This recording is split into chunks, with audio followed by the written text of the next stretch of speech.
Hello, everyone, and welcome to Bravo Tea with a Stay at Home Mom. I'm Erica, and I'm ready to talk all things Bravo.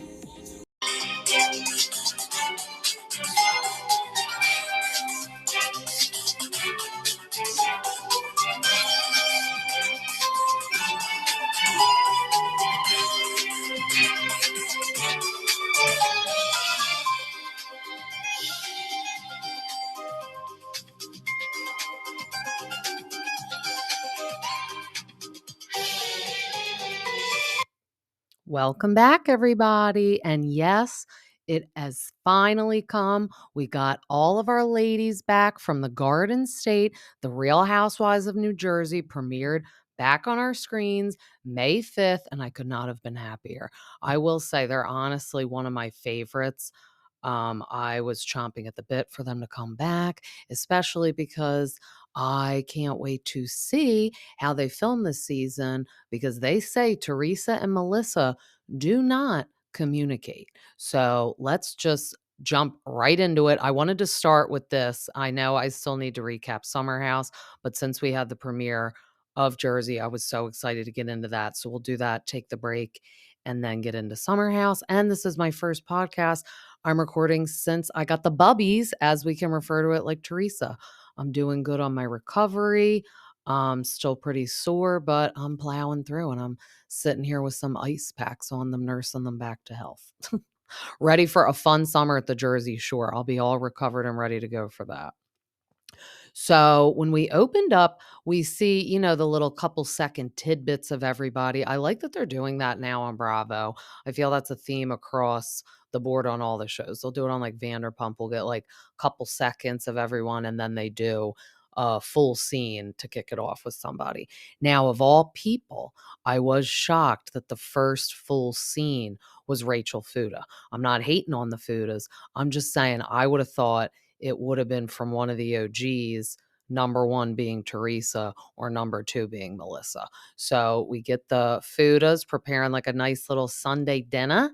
Everyone's coming over to their house. Rachel's Nona is there and she's like 88, 89 years old. And she's like, "You brought too much fakash bread. What's wrong? You see John's skinny now." So we do know behind the scenes, John Fuda admitted to getting what was it? A liposuction? I don't know if he did Ozempic too, though, but he definitely looks a lot thinner than last season. And the grandmother's like, you can have a cheat day for one day, which is true. Sunday dinner, you got to be the cheat day. That's everyone's cheat day. You get the pasta, you get the nice bread, you get the wine. So they're all going outside, breaking bread, having a nice little din. And Rachel said that she had to reach out to Teresa only because they are planning a surprise party for Jenn Fessler. Because as we left off on the reunion, we saw it did not end well with the Fudas and Teresa, and mainly Louie, because Louie apparently hired Bo Deedle and dragged up all this information on John, and they're not having that. So obviously, off camera, she is not friends with Teresa. She has not been chit chatting with Teresa. But once those cameras go back up, got to do it for that paycheck. Got to make a little, effort to get that money. So she's like, just kept it simple with the invite, and that was it. And then they said, "What are you going to do, John, when you see Louie at the party?" And he said, "I'm going to give him a nod like I give people nods at Home Depot." I was like, okay.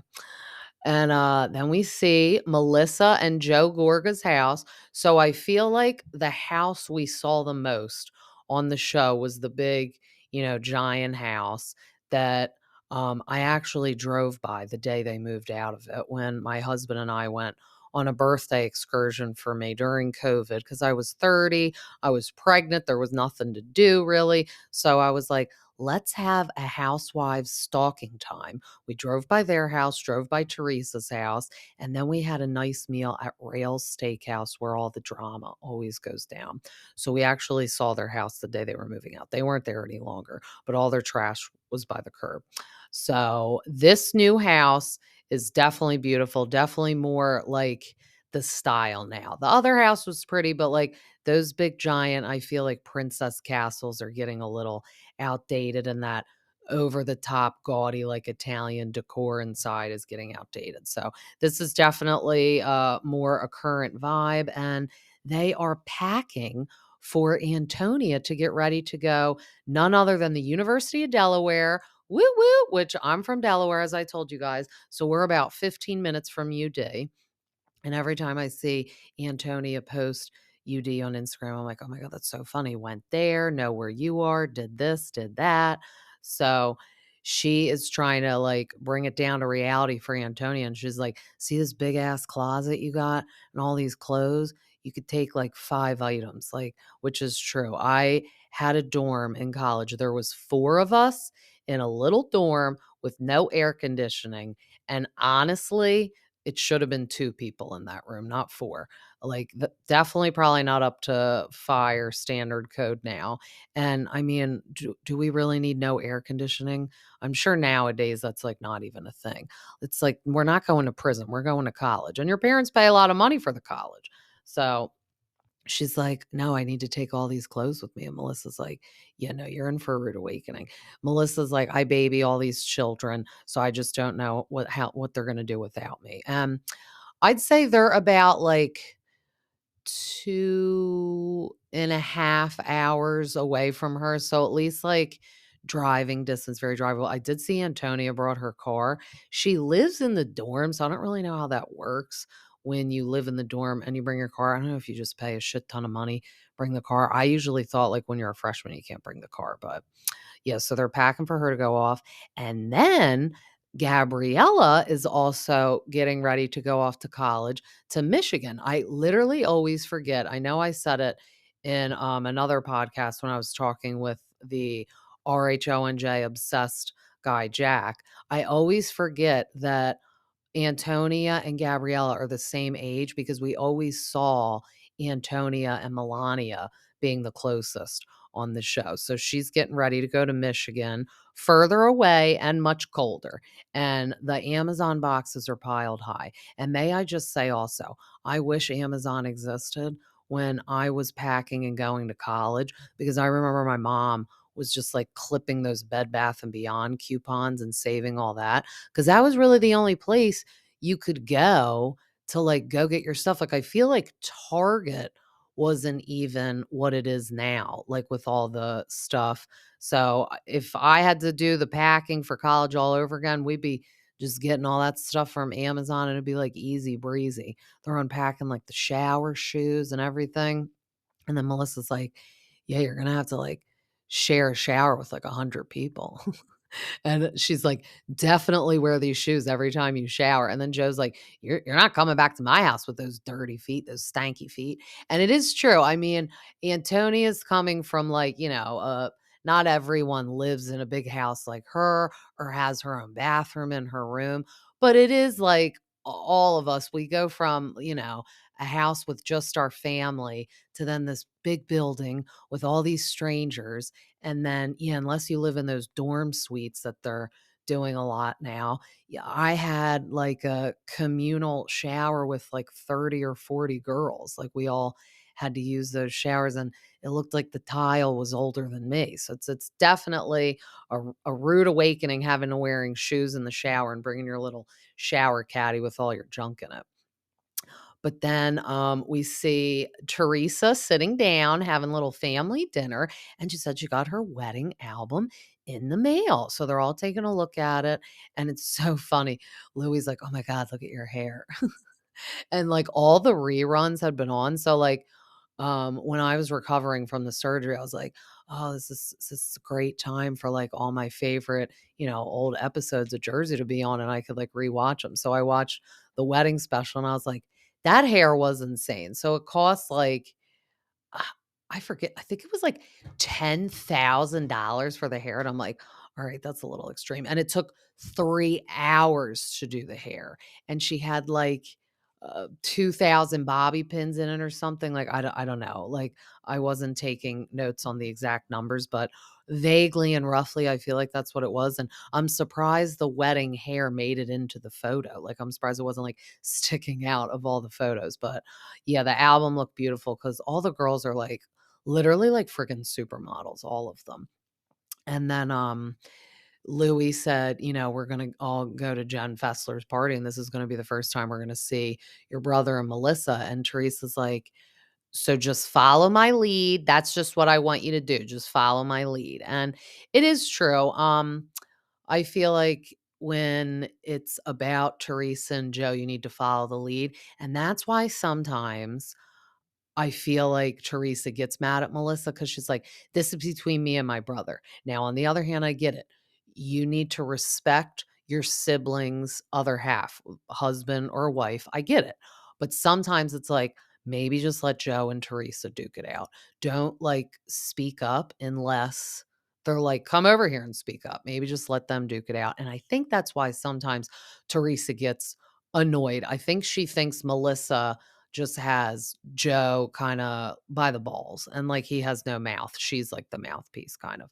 So then they're showing Joe and Melissa talking about seeing them at Jenn Fessler's party because Melissa's like, I don't want to not go to Jenn Fessler's party because she's our friend. And, at the reunion, she said she was never going to see us again. And Joe's like, all right, that's fine. Like, I don't give a shit that she'll be there. And it's just so sad. And it's awkward that it's come to this also, that like they're going to be in the same vicinity and it can't even be like, oh, hi, how are you? Like, and she did say, like, "Oh, I'll never see you again at the reunion," but I really don't know why Teresa said that because I think she thought if it comes down to her and Melissa, that Bravo ain't firing the only like OG left because as I've said before, we got Teresa and we got Kyle Richards, and that's it. So if it was, we need to fire one of you, it probably would be Melissa, or I could see them transferring Teresa onto like a spin-off show and it's like about her and the daughters and Louie. And then we'll get like Dolo and Jen Aiden pop in for like appearances. I could see that. But then Melissa's like, yeah, I was figuring we could get like a group gift for Jenn Fessler. So it's going to be a surprise party. She's turning 55. They're just going to lie to her and saying we're just going to go to like a little girls' dinner but it's going to be a big shindig. And she's like, I don't really know what we should get, but we'll get like a group gift. And Joe's like, maybe we should get a signed picture of James Gandolfini. Anthony Soprano. Because as we remember last year, she revealed that she had sexual relations with him, which was funny. And Melissa's like, no, that's mean. And he's like, no, it's fine. Her husband like brags about it, like doesn't care, which was funny. But then speaking of funny, which also it kind of hurts me to laugh a little bit because I'm just still in the recovery mode. So when anything was funny, I was like, oh my God, this hurts. Like we were watching, side note, we were watching the roast of Tom Brady on Netflix. And I'm like, we need to turn it off because I'm laughing too hard and it's like hurting. It's hurting my chest to laugh this hard. But Jenn Fessler was playing the guitar and singing. And her husband walked in and he's like, I thought one of the cats was screaming.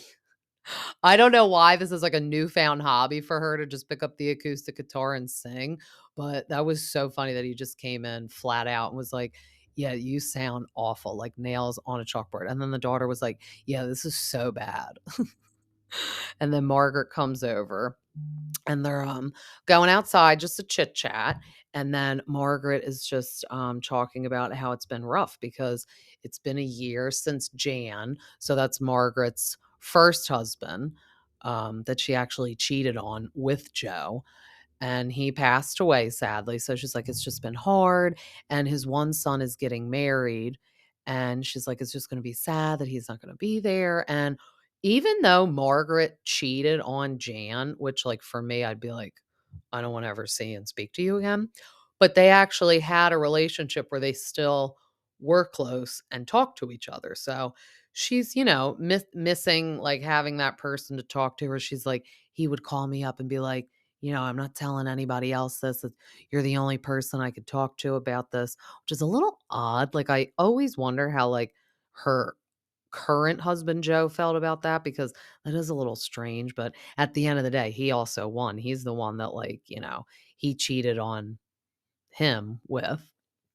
But they're just talking about, like, who are you talking to? And she's like, I am fine with like so and so, but Teresa and her husband are dead to me because after what they did, and then they show the recap of the reunion because Louie apparently called Margaret's son's place of work. And I don't know. All of this stuff is weird. Like, on one hand, I think Louie is normal because the daughters would sniff it out. Like Gia and especially Melania, they ain't playing no games. They ain't dealing with no shit. They ain't having their mom go down a rabbit hole of shit again. She's had a rough life, and I don't even think they would be the type to put on for the camera and like fake it. We would know if he was a terrible human. Yes, does he act erratic and strange on camera?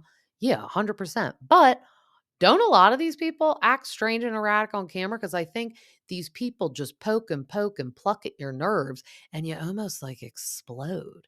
And there's a lot of stuff we don't see behind the scenes. And I definitely think Margaret is a shit stirrer. And I think what she does is really try to stir a lot and with Melissa and like shit talk Teresa and Louie a lot. And then Melissa gets mad, tells Joe, and then, of course, Joe gets upset because that's his sister. And then it's put in an awkward predicament, kind of like well, Joe, it's either me, your wife, or it's your sister. Okay.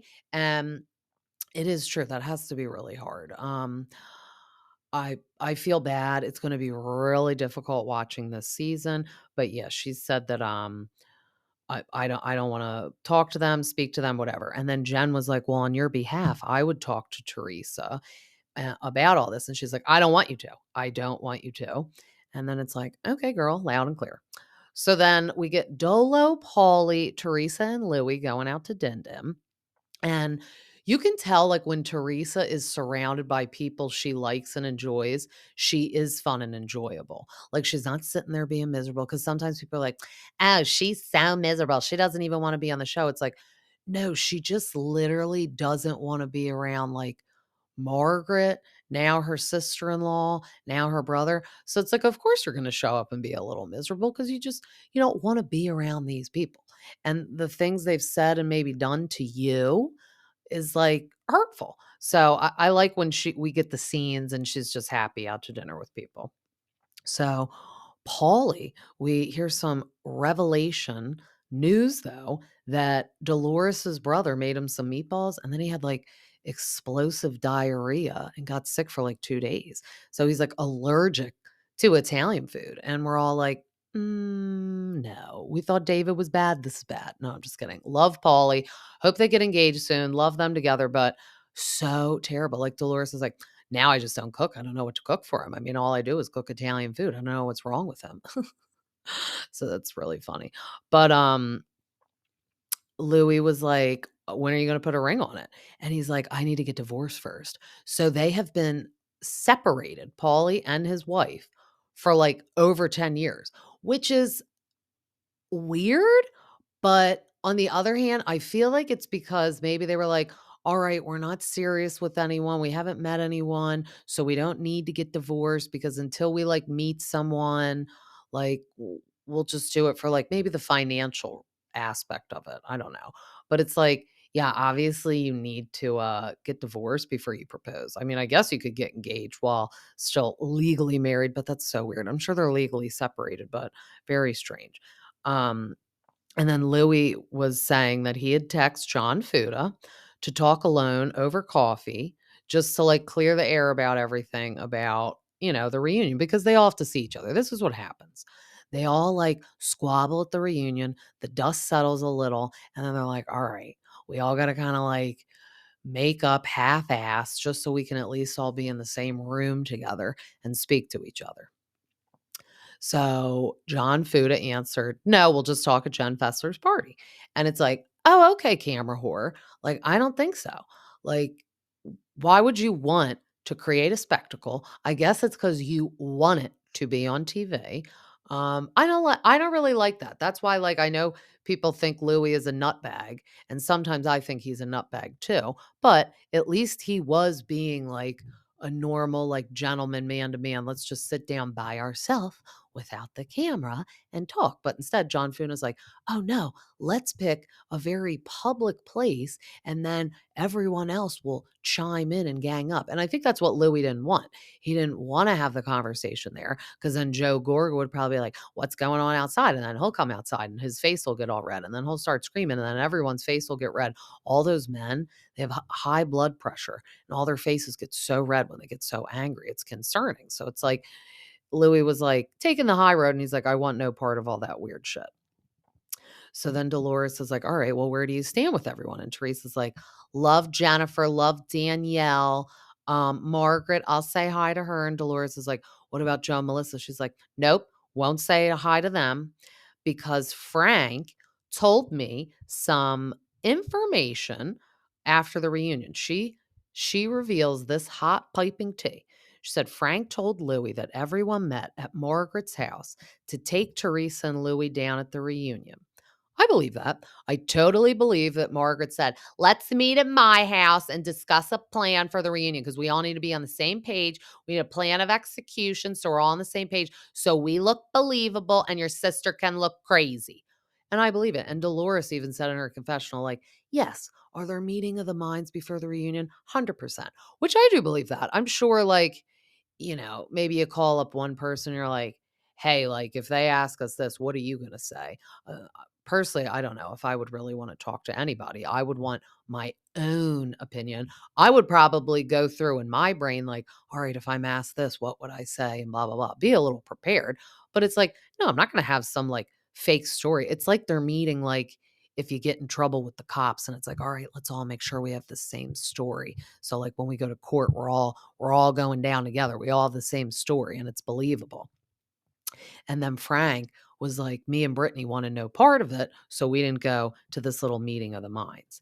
And that was pretty mind-blowing that that was said. And then Danielle told Teresa that Jenn Fessler said they didn't execute the plan right.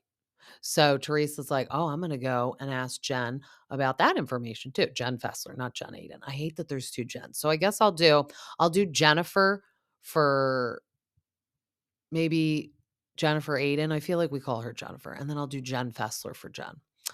Um, Obviously, Teresa is not going to talk about it at her surprise party, though, because that is just inappropriate. So we didn't get that this episode, but we will get it down the road. But we see them get close this season. So obviously it's resolved and it's okay.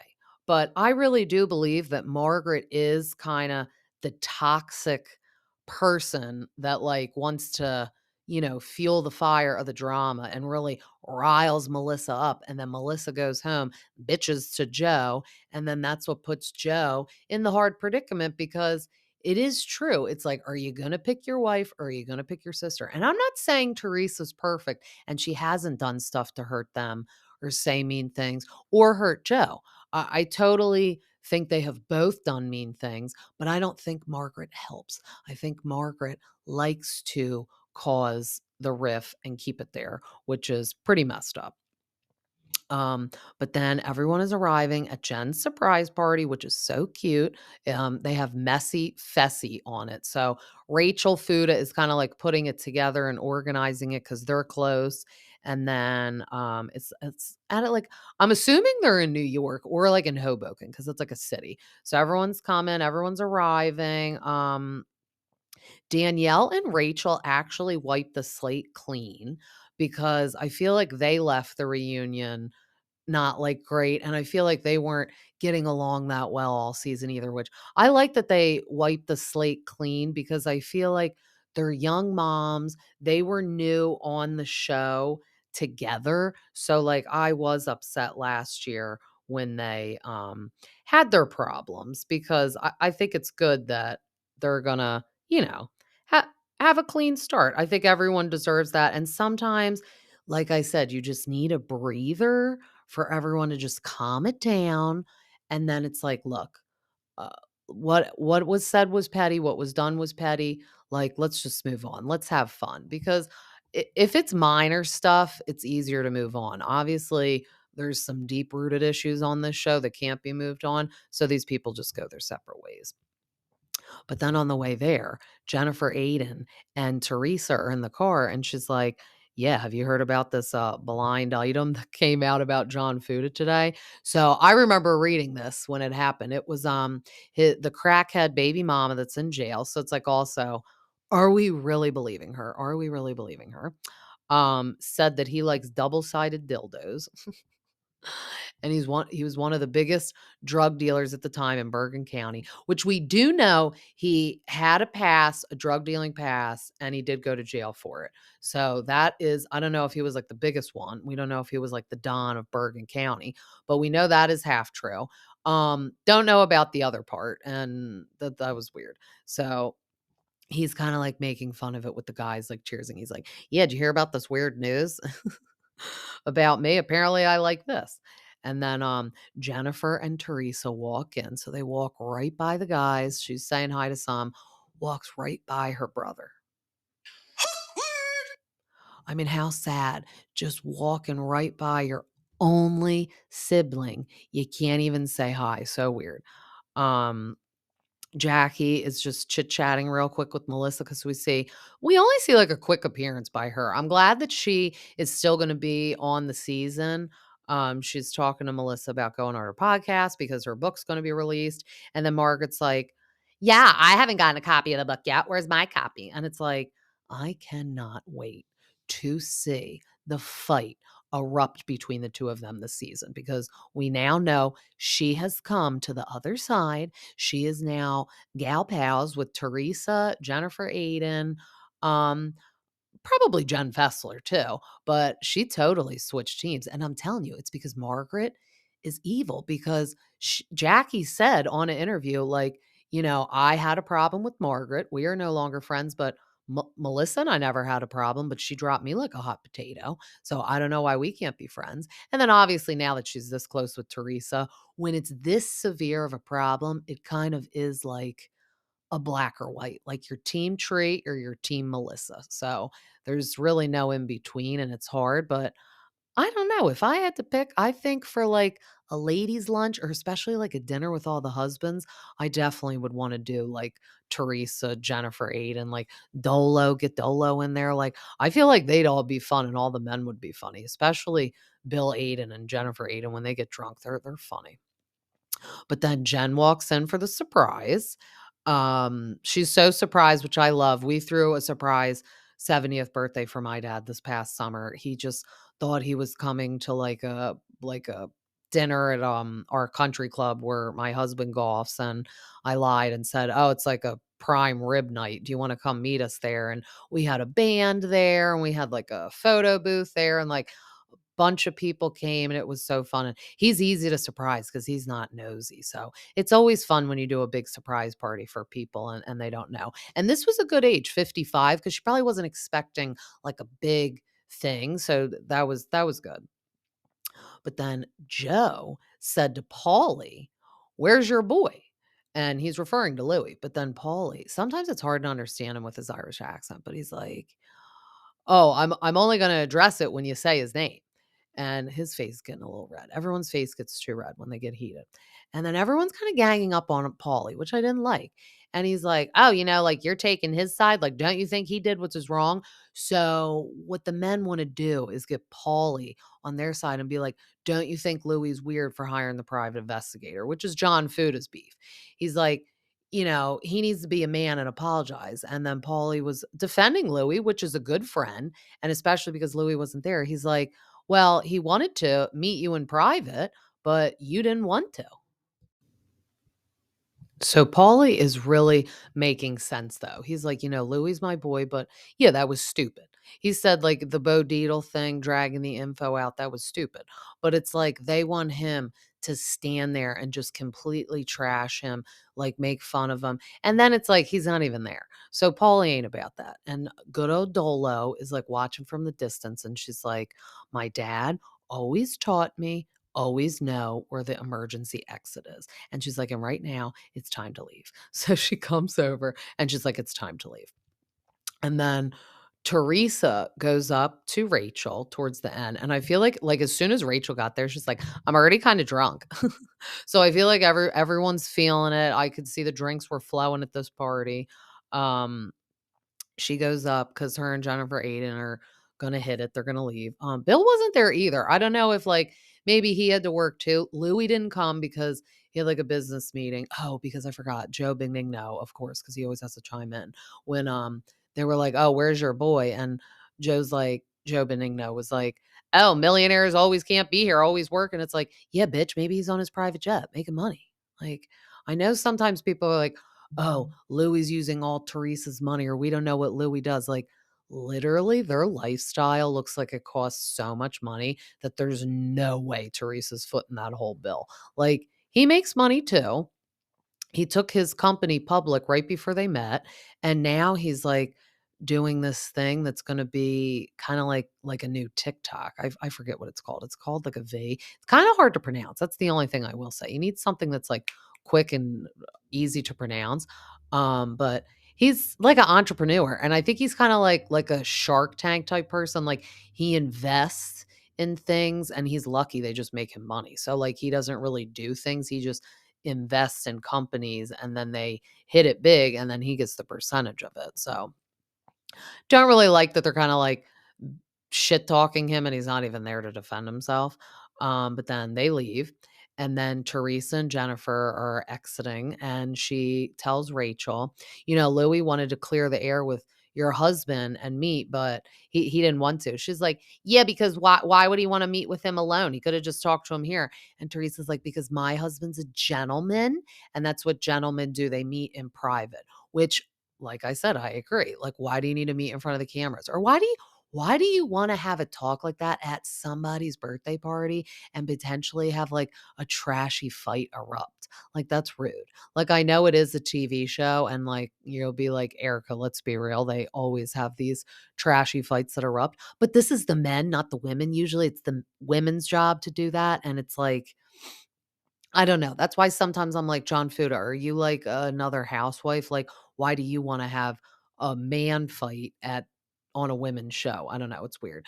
And then she's like, I know what gentlemen are because my husband's a gentleman. You don't know my husband. She's like, you're right. I don't want to know your husband. And then Teresa's like, you know what your husband said to my husband? He has a lot of respect for me because he was in jail too, because he's the biggest drug dealer in all of Bergen County. And then she's like, "Oh, why don't you say it to his face? John, why don't you come over here?" And then Teresa and Jennifer Aiden make a beeline to that candy table. And can I tell you, I laughed so hard. So it was a woman standing, and like the table was like almost like a tutu looking thing, but she was like the table, and she was like spinning around and there was all this candy on it. And Teresa's so mad. She's holding like a bag and she's trying to put like the starburst in it. And she's like missing the bag. She's like, I swear to God, say anything, I'm gonna like punch him in the face. And like she's trying to put the starburst in the bag and it's all falling on the floor. But it was so funny. And then John walked by her and she was like, hi. Yeah, hi. Double-sided dildo. Died of laughter. Oh my God. But then we get like the whole little preview for the whole season, and it looks good. I think it's going to be a good season, and then of course it's all going to go down at the end at Rail's Steakhouse. And that poor restaurant, I mean, they probably need to repair the whole room and glassware every time those women leave. And I saw like a Birkin bag look like it had food all over it, so I don't know whose Birkin bag that's going to be. But they said to Dolores, if you have one word for this sit down, what would it be? And she said a disaster.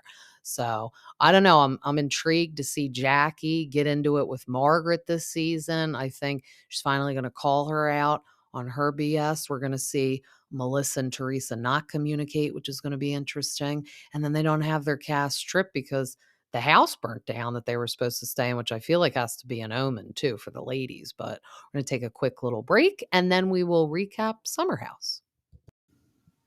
To all my listeners out there, it's not just the Bravo celebrities that want to look beautiful. We do too.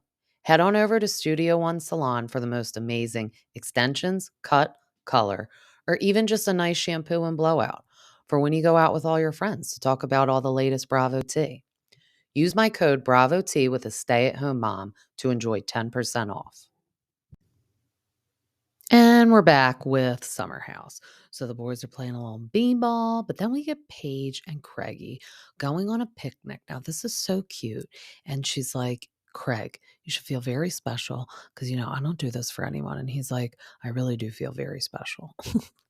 She said, I feel like I don't show you how much I care. And he said, sometimes he doesn't know if you like me a lot. That's what he says. He's like, I don't know if you like me enough. And he's like more emotional than Paige. That's what she says in her confessional. She's like, I'm dating someone that is more emotional than me. Deep down, obviously, Paige loves Craig, and Craig knows that Paige loves him. She's just not like that, like, oh yeah, baby, I love you so much, like all over him. That's more like him. He's kind of more like all over her. And I think that works well though. If both people are like that, it's too much. Like everyone was making fun of Lindsay and Carl last summer, and then look how their relationship's turning out. So I think it's good that Paige plays it like this sometimes. But they do have the discussion that I feel like they're always having on camera, and I wonder in real life. He's like, I do want kids by age 40, and I'm 35 now, which means he's 36 now. And he's like, I just, want to know the path like that we're moving forward. Cause that's when he's like, sometimes I don't even know if you like me. And she's like, I love you. And I know that I do want to have that life with you. I just don't like know what time frame and when. But it's like, that's when I get frustrated with Paige. It's like, well, how much longer do you need to decide that? Like, they don't even live in the same state yet, let alone they're not engaged, living together, like all that. So it's like, I think he's panicked because they have not even figured out where they're going to live yet. And she said she wants to just put a band-aid on it until she can figure it out. But he doesn't like feeling insecure in their relationship.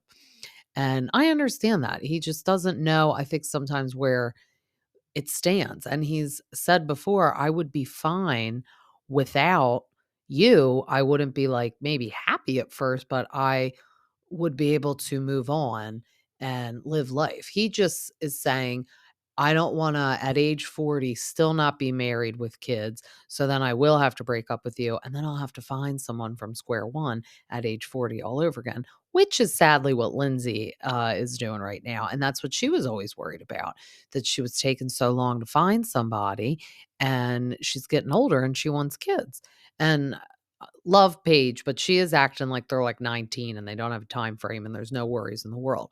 There is a bit of a time frame, and Craig is like 5 years older than her. So he's like, let's TikTok, and at least let's live in the same state, girl. Like let's do some progression. So I do feel bad for that. But then Lindsay and Carl have a little chit chat in their apartment, and she's just asking how his visit went with his mom and stepdad, which is so awkward because it's like, basically the visit was to shit talk you and our relationship the whole entire time. And I feel like she's looking at him like something is up. And then he doesn't really wanna bring it up because he doesn't wanna make Lindsay feel, like, upset, and if he's not, at this point, gonna call off the wedding, because at the end of the day, he said it's his decision. He does vent to his parents, but no one's around him and Lindsay 7 days a week, 24 hours a day, which I get. Like, sometimes you vent about just the bad stuff, but people don't see everything and the good stuff, so the parents are just hearing about the bad stuff. And then Lindsay's like, "Oh, okay. Well, like, was it anything like bad?" And he's like, "Well, no, just like them raising like a little concern about like our argument because I had told them, and then they're just worried we're not in a good place." And I felt bad for Carl that he couldn't be honest, but also then we're leading into, it's about to be Lindsay's bridal shower, so it's like, yeah, Carl, you better make up your mind. This is why I'm really team nobody, because it's like, I feel like they both knew they should have ended it, but no one wanted to.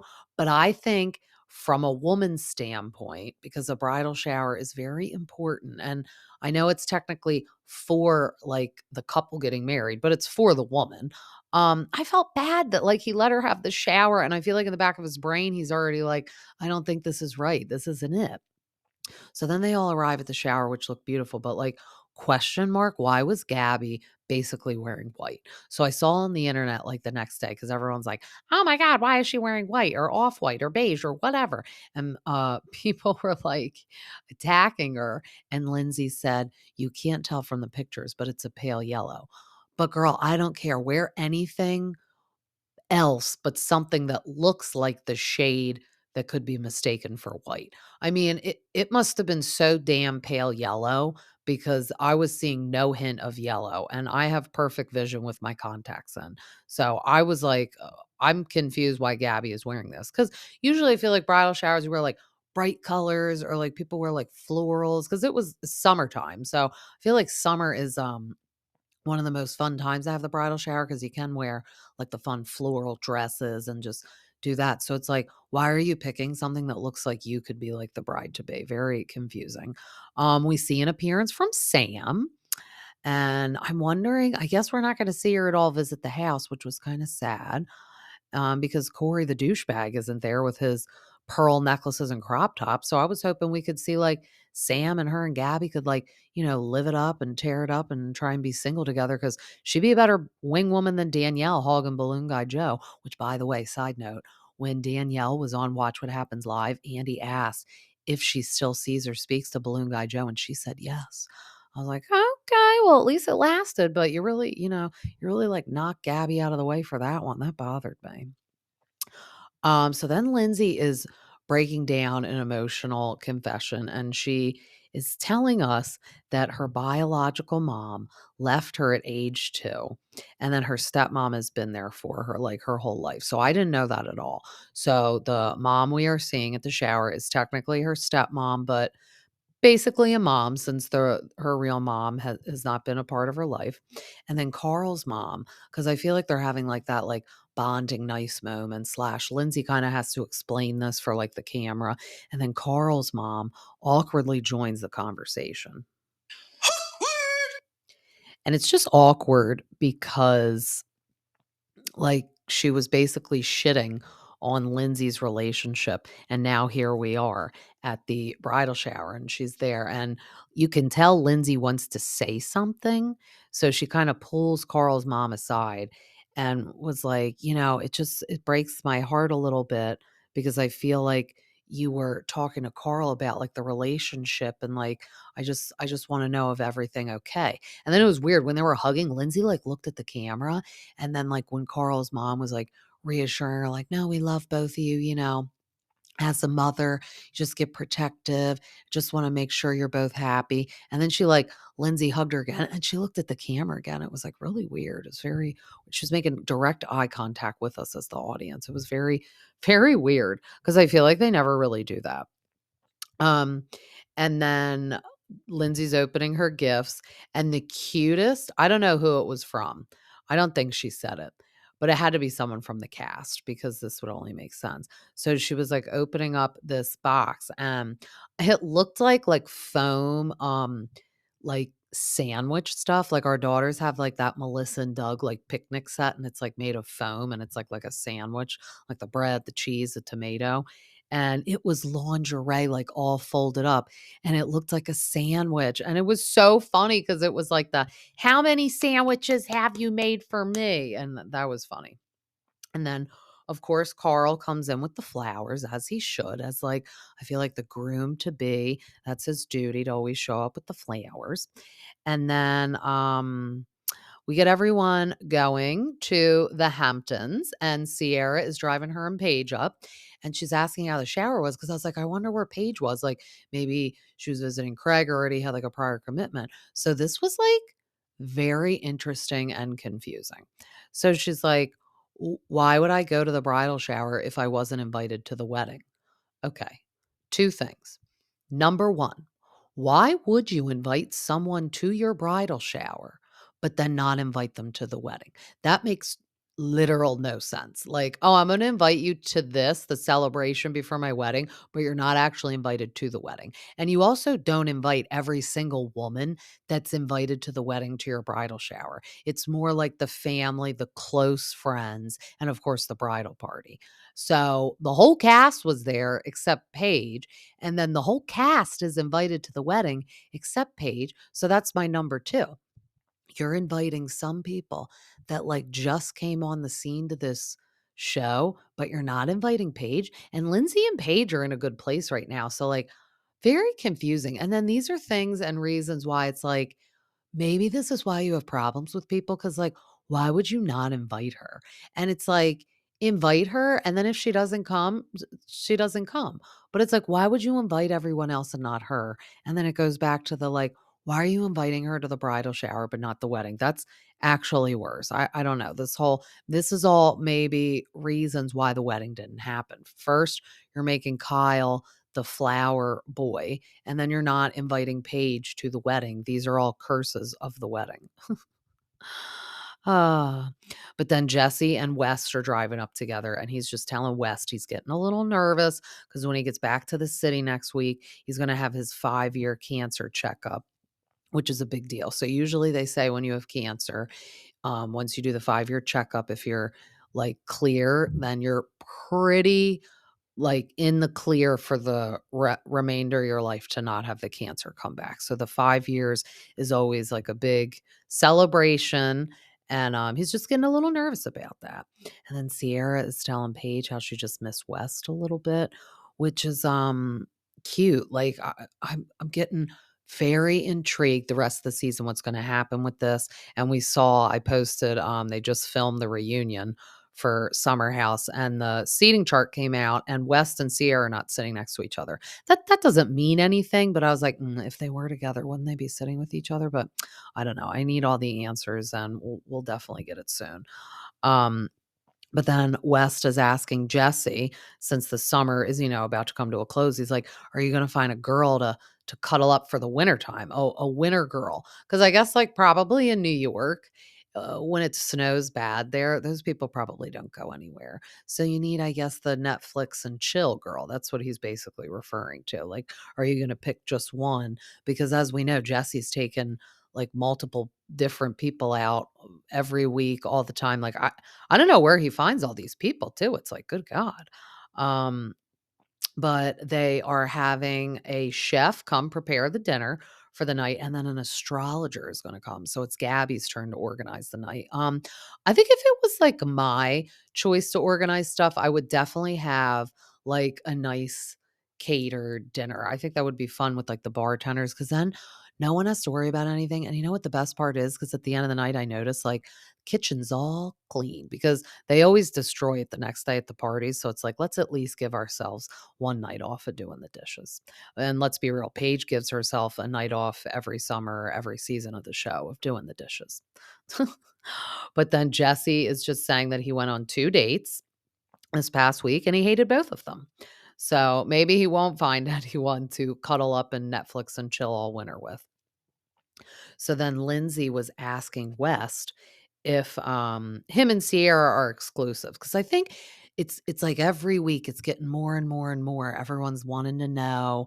Every time they greet each other, they're all kissy kissy. They see each other or text during the week, and they haven't done the deed yet. They haven't gone, all the way, but there's definitely something there. So people are starting to wonder, like, are you guys boyfriend, girlfriend? Are you seeing other people? What's the deal? So Lindsay's, taking one for the team and asking, are you exclusive? And he said he would say the door is open to other girls, and he does text other girls. And I was a little surprised, but also not, because it's like, kudos to Sierra for not being a hoe, but they're both adults. It's been a long time. It's been like 8 weeks, I guess, of them being in the house.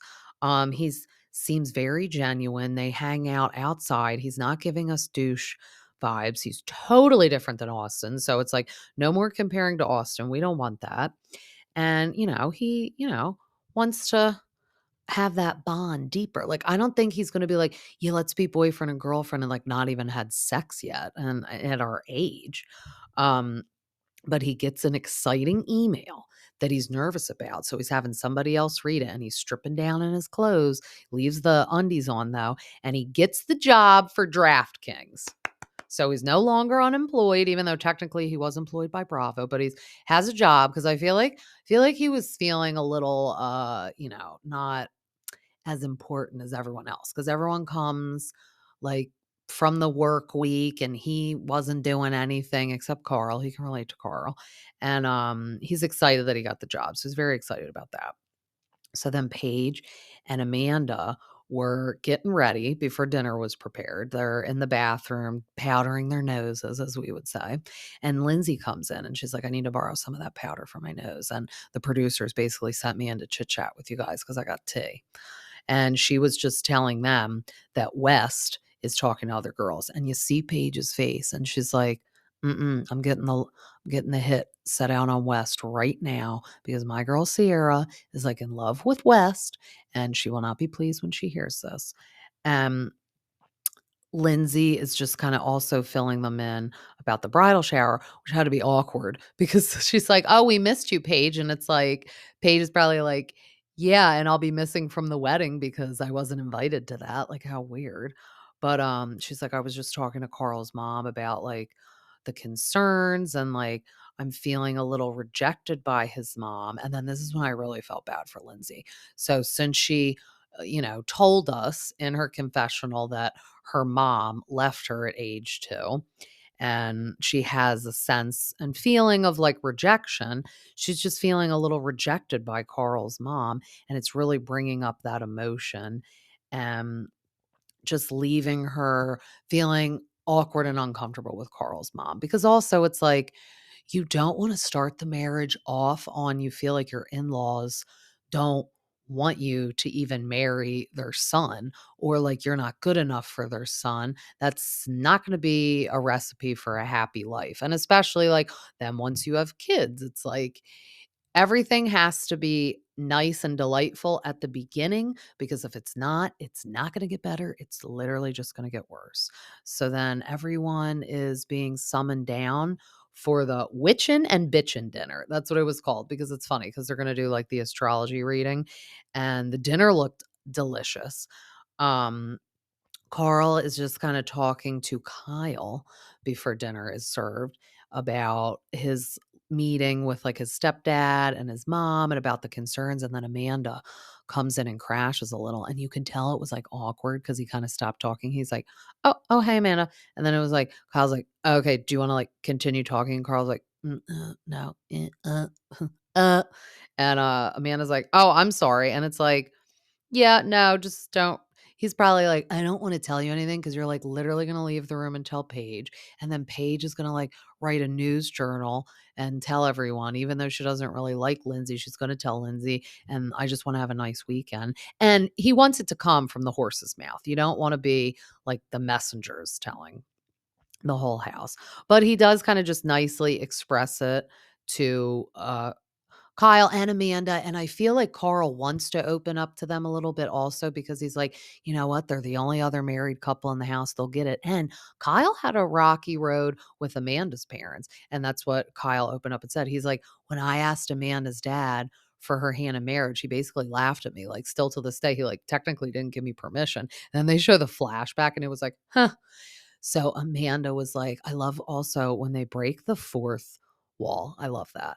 Um she was like, "I really wanted to tell my parents that Kyle cheated on me before it was on national TV because that's something that is hard and it's like they're going to see it and then if it doesn't come from you, they'll be like, "Why didn't you tell me that? Like why did I have to watch TV just like everyone else in the world? Like I'm your family."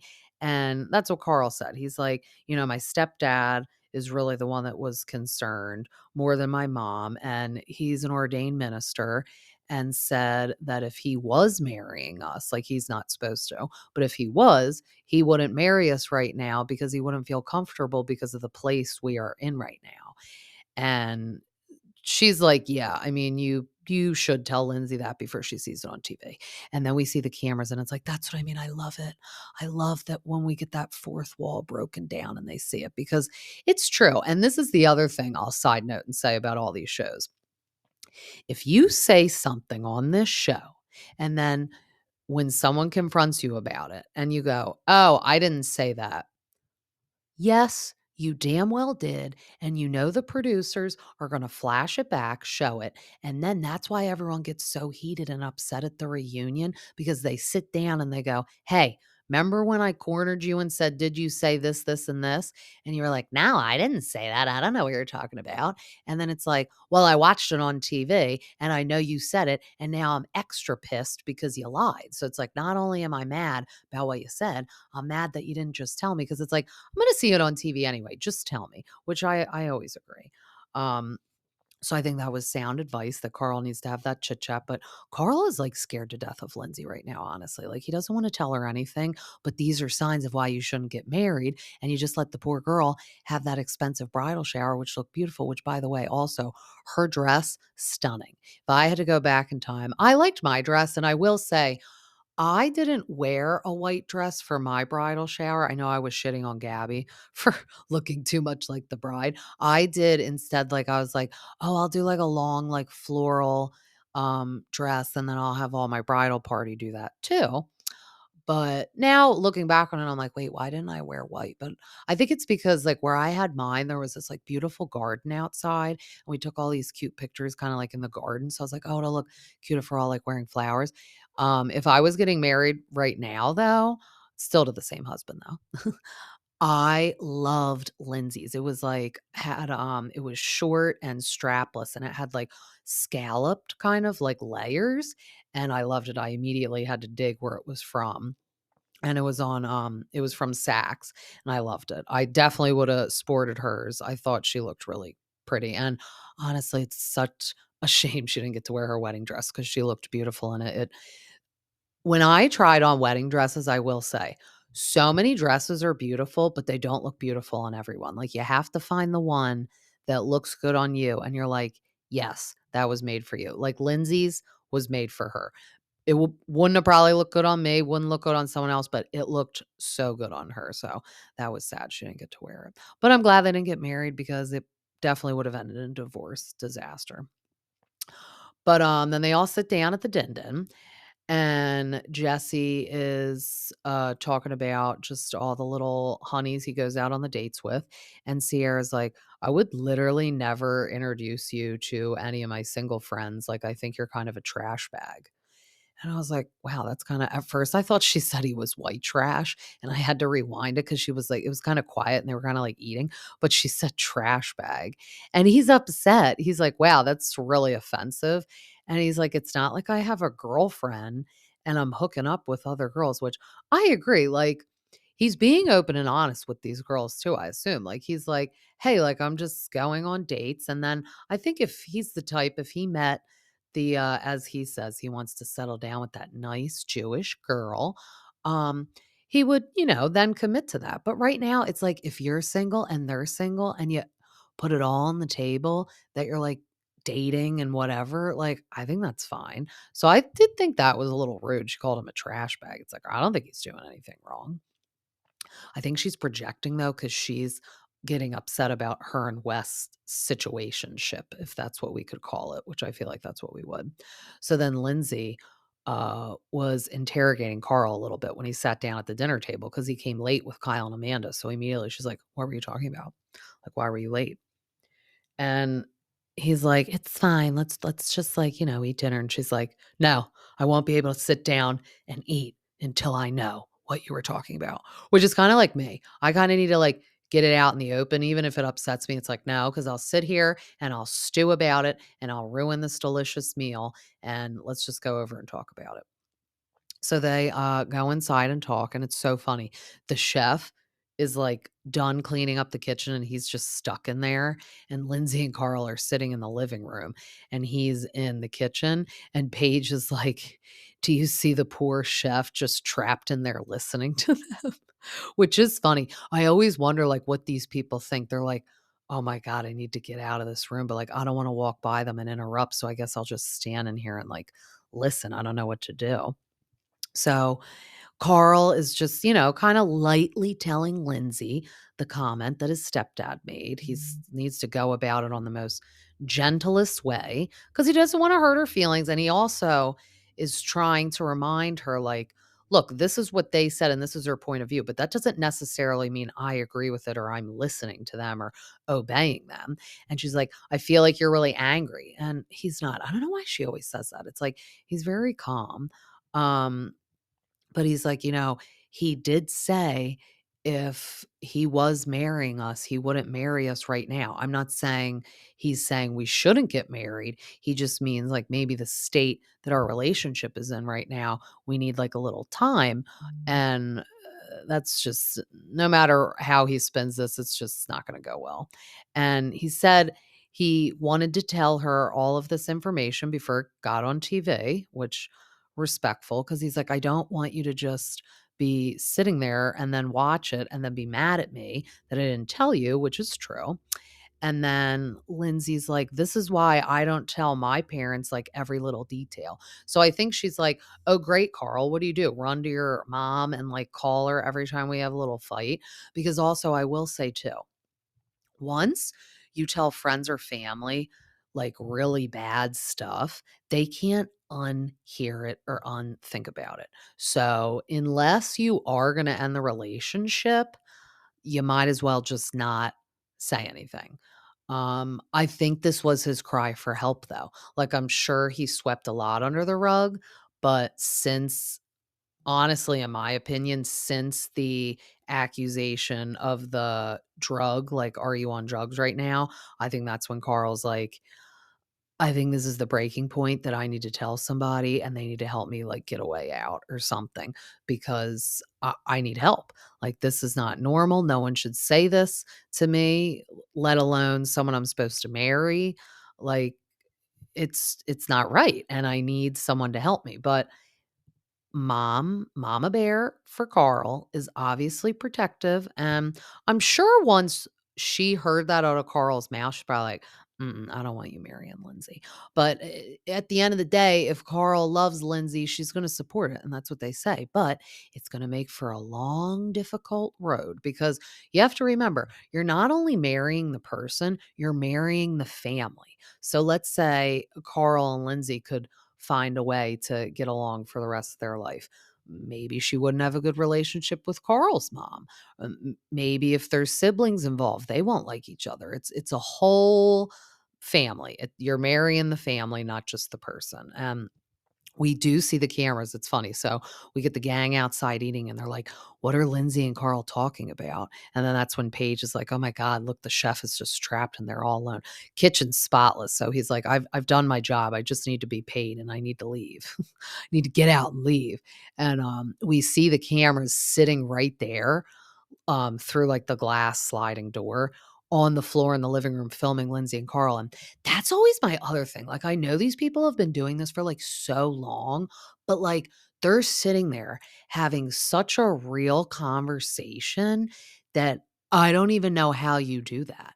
Even if you've done it for years, like, you're having such a crazy conversation right now, and this giant ass camera, it's not like it's a little iPhone, it's like a giant filming camera is right there on the floor in your face. And there's another one because they get like different angles. And then there's that like mic thing that they're hanging over them. And it's just like, I don't know how that ever just gets normal. I've watched so many interviews and these people are like, no, you eventually just get used to it and you like block it out. But it's like, I don't know how you could block it out ever, like, I don't know. Sometimes I think about that, like, if we were on reality TV right now, like, I would feel a little weird, and then it's like if we're having, like, a heart-to-heart conversation like that or something very serious that would be also embarrassing for people to know, it's like, it'd be weird if the camera was right there, I don't know, but we're coming towards the end of Summerhouse. We got the reunion. Fun note that we saw, I posted, Andy said he was going to cut Kyle's mullet off at the reunion because Kyle, when he was on Watch What Happens Live, said, before my grandmother passed away, she's like, get rid of that mullet. and he did it in honor of the grandma. So Andy cut it off and he had it in a baggie. It looks so long. And I was like, oh my God, RIP to Kyle's mullet. So the mullet is no more. The marriage is going to be non-existent. The engagement's no more. I'm getting a little loopy from the painkillers from my surgery. So I hope I didn't sound too weird during the episode, but I can't wait to see the rest of the season. We're going to get a lot of good reunions coming up too, because the Vanderpump Rules one too. And glad we have our ladies from the Garden State back. As always, this was so fun, and you could find me on Instagram at Bravo T with the Stay at Home Mom, Spotify, and Apple. Till next time, see ya.